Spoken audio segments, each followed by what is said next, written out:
Oh! Oh! Oh! That's a big fish. Oh no. Missed our alarm.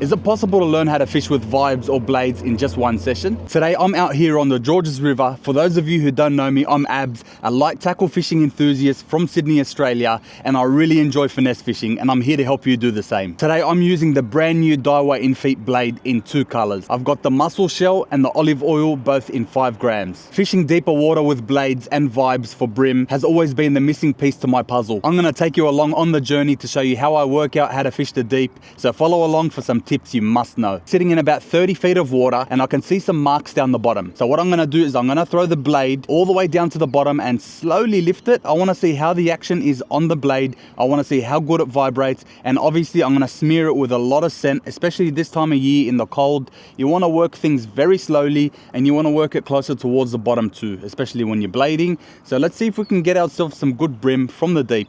All right, this is it, first cast. We're using the Infeet SK 722 LRS. And we've got a 2500 shallow spool Revelry. This is the recent model of the Revelry.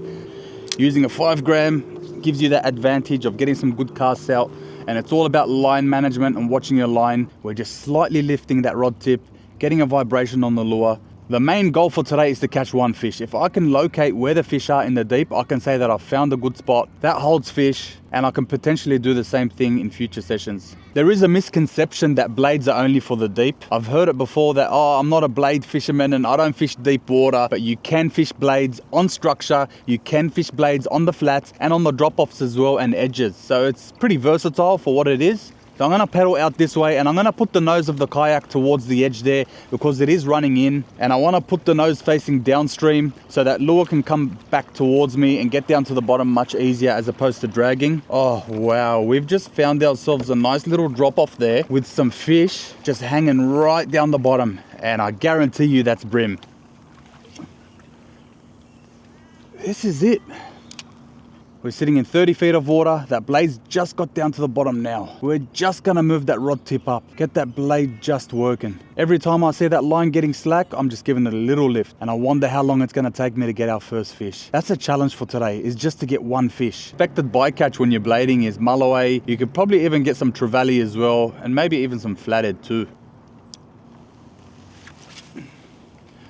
I'm trying to cast as far as I can just so I can cover as much ground as possible, and that way we can either rule out this spot, move to another spot. Now, even when that blade gets close, you can even teabag it right underneath the kayak, so if there is anything under there. So this is just our first spot, and what I've got in mind, what I'm thinking is I'm not too far from the bridges here on the Georges River, and if this doesn't work out, I can obviously go and head towards the bridges, fish some structure, fish some boats. So I'm not leaving without a fish. The beauty of these blades too is I'm pretty sure they're not that expensive. I think from memory I paid like 12 or 13 bucks a pop, when in general when you go and buy a blade it's going to cost you close to that $20 mark. And if you're buying 10, that's 200 bucks, but if you buy 10 of these ones, 120 bucks, 130 bucks. Mind you, I've only got maybe 2 or 3 of these blades in the 5 grams, so we really don't want to lose them today, and that's going to be the challenge, is trying to get a fish before I lose all the blades. One thing I am trying to get used to is that slow retrieve, that slow lift of the rod tip. I'm not used to it because I'm quite aggressive with my retrieve in general. If anyone finds any faults in what I'm doing, or you think I can do something a bit better, as I said earlier, I am on a journey, so I would love your help as well. Anything you see that I do that doesn't look very conventional, or you know, I could be doing it better, let me know down in the comments below. I'm always happy to hear your thoughts and suggestions. I've come out a bit further off the edge, because I did spot some bait here on the sounder. I was just working my way around, found some bait on the sounder, found some fish down the bottom. It is a little bit shallower here. It's between 15 and 20 feet. And I'm running a braid and leader combo today. I've got the PE 0.6 Daiwa Expedition, and I'm running the Daiwa J thread in the 5-pound fluorocarbon leader.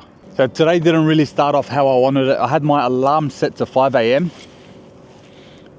and I must have missed all 5 or 6 alarms. I looked at my phone and it was 6:30 a.m. So by the time I got out on the water and launched the yak, it was 8 a.m. A lot later than what I would have liked. So we didn't start off on the right foot. And I was thinking to myself, don't let it ruin your day, because as soon as you start thinking negative in the morning, it starts putting you off. I don't want none of that negative energy. I like to keep things positive from the morning, because I want to be in a good mood. And thankfully, I am in a good mood today. We've just moved a little bit more, because I did spot a lot more bait here on the sounder. I don't know if it's bait or bream down the bottom. We're going to give it a go. A lot more bait down the bottom. A lot more. A lot of activity here. This has got to be it. We're going to get a bream. Don't worry. Don't stress about it. We're going to get one. Whether we get one here or at another spot, on structure, on the bridge, God willing, we're getting one. Yes, we've got a fish. Yes. We've got one, finally. All it took was a little move. Whoa.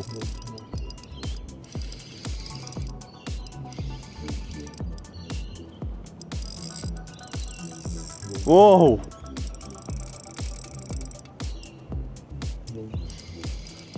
What are ya? Oh, it's a bream. Oh, it's a good bream too. It's a good bream too. We've done it. We've done it. Yes. Get up here. Get up here. Not a bad bream. See, I didn't think it was a bream because it was fighting very different to how they would in structure. Very different. It's a decent bream. Yes. Oh, we've done it. We've done it. We've cracked the code. We caught a bream in the deep on the new Daiwa blade, baby. Oh yes, look at the colors in this fish. The Daiwa blade has just produced our first fish of the morning. We finally worked out a little bit of a pattern. We saw a bit of bait on the sounder and we started casting that blade out in just small little lifts, and check that out on the olive oil.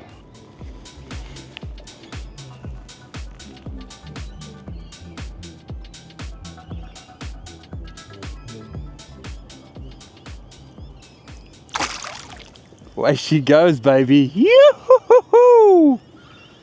So that just shows you how important persisting is. That's our first fish of the day. We've been working hard all morning, and all it took was just to move spots and find some bait and some fish on the sounder, and we ended up getting our first fish. So I'm gonna go back to exactly where I was. I didn't mark it, but I had a rough visual idea lining up with some pontoons on the edge, and I'm gonna go and do the exact same thing and see if I can get a fish straight away. If I can, then I can say that I've worked out a bit of a pattern and a bit of a spot to fishing for bream in the deep with blades. But this Daiwa blade, mate, proof is in the pudding, mate. The vibration, unreal. The color is great.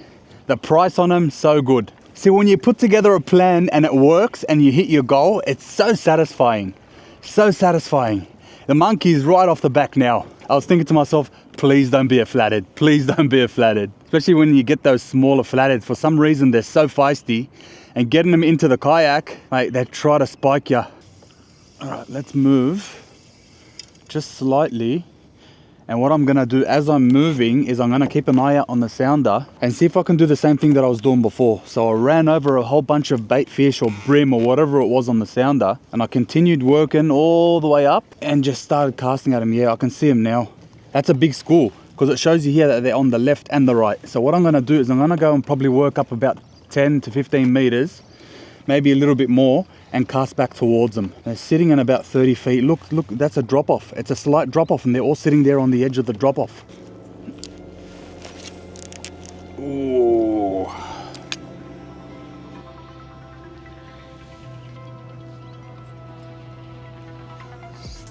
Oh, yes. I didn't even realize I was on. Ooh, yes. That was directly underneath the kayak. Didn't even realize I was on. I've just got weight at the moment. It's sitting real deep. Not deep, I can see my leader, but it's just got its head into the current.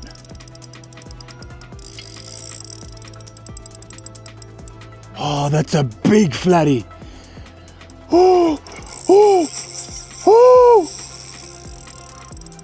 oh. That's a big fish. That's a big fish. Oh, oh, oh. Stop making those stupid noises, mate.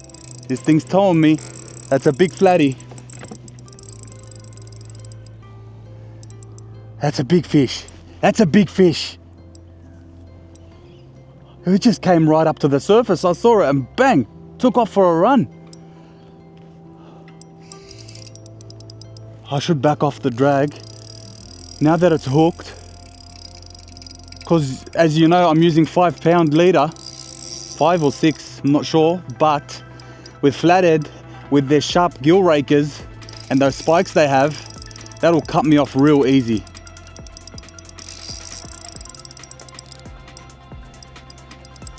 That's a real solid flatty. Can't believe I got it up to the surface straight away. Oh.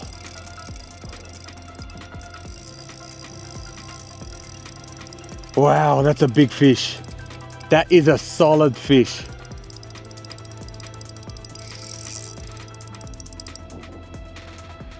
Look at that, so much weight on it.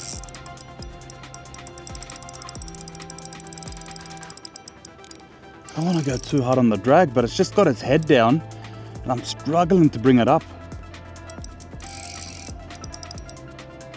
All right, we've got leader now. Wait till you see this fish come up. This thing's a dinosaur. This thing is an absolute dinosaur. I think once it sees that kayak again, it's gonna go and shoot off for another run. There it is. There it is. There it is. Come. Oh, this thing's a croc. Woo! Stay in the net. Stay in the net. No. Oh, dropped it. Damn.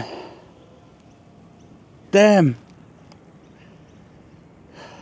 Jumped out of the net and pulled hooks. Wow, that was a big fish. That was an absolute monster. It is what it is. Let's keep fishing. Can't believe it got away. The net was too small.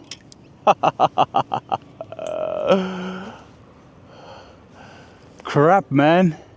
Wow. The front hooks straightened and the back hooks, see, I put too much pressure on it. The back hooks were tangled around the net, came out of its mouth and gone. Gone like last week's pay. At least we got to see it. We're not gonna die wondering what it was. And that leader is shredded. Shredded to bits, I knew it. That leader was tangled around its gill raker. I'm lucky not to lose it earlier and lucky to get it in the net, but unfortunately one of the hooks, the front hooks straightened and the back hooks were tangled into the net. So with the straightened hooks, bang, straight out of its mouth and away it goes. So easy release, at least we got to see it. Luckily we've got another rod that's already rigged, this time with that muscle color. It's like a purple with a black and it's got that UV orange underneath. You know what, I think I need to compose myself next time something like that happens, because I've heard that if you keep the flathead's head in the water, it won't start shaking its head. So I think the best thing to do in that situation would be to put the net underneath, get the flathead in there and let it just calm down before I take it out of the water, because that thing went haywire as soon as I took it out of the water. Back on the drop off now. All right, let's rack a Yui. From 15 feet to 30 feet, but it is a gradual drop.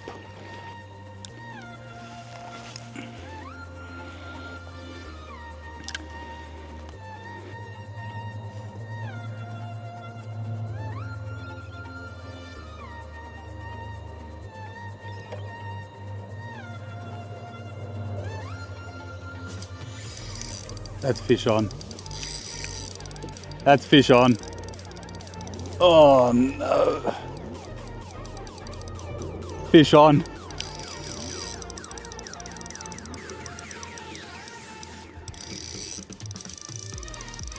Yes. Oh. Gotta be careful not to pull hooks again. Alright. Alright. Oh. Oh. That's a good fish. That's a good fish. My drag's oh no, that camera's just died.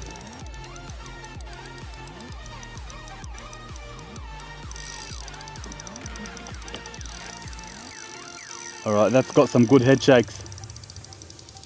That's got some real good head shakes. It's got head shakes and it's got good weight to it. I wonder if it's another flatty. Oh.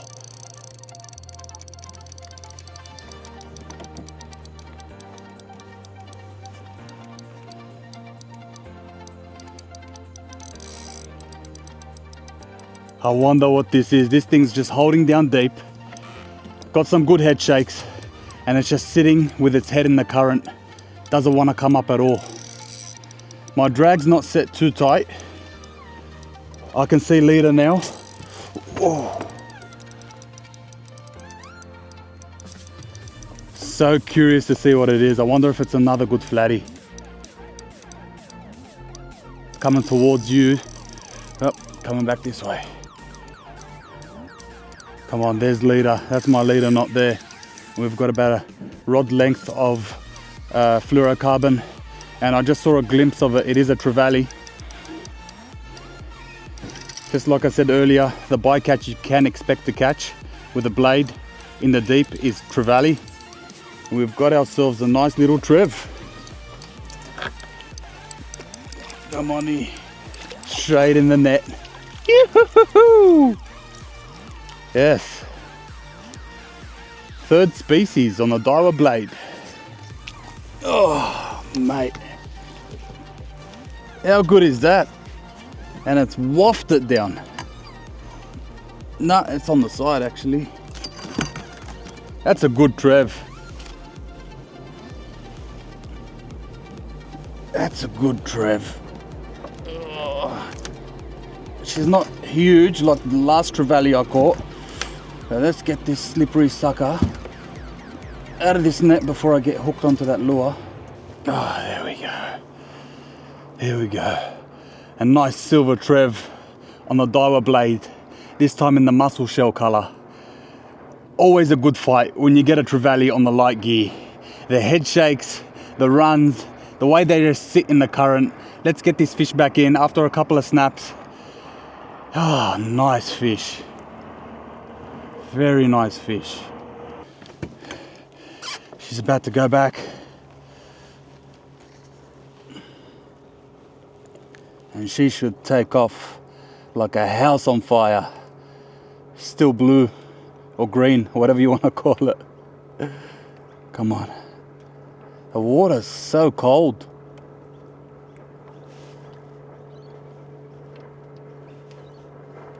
Yep, she's about to take off now. Give us a nice little splash. Away she goes. Yes! What a productive session.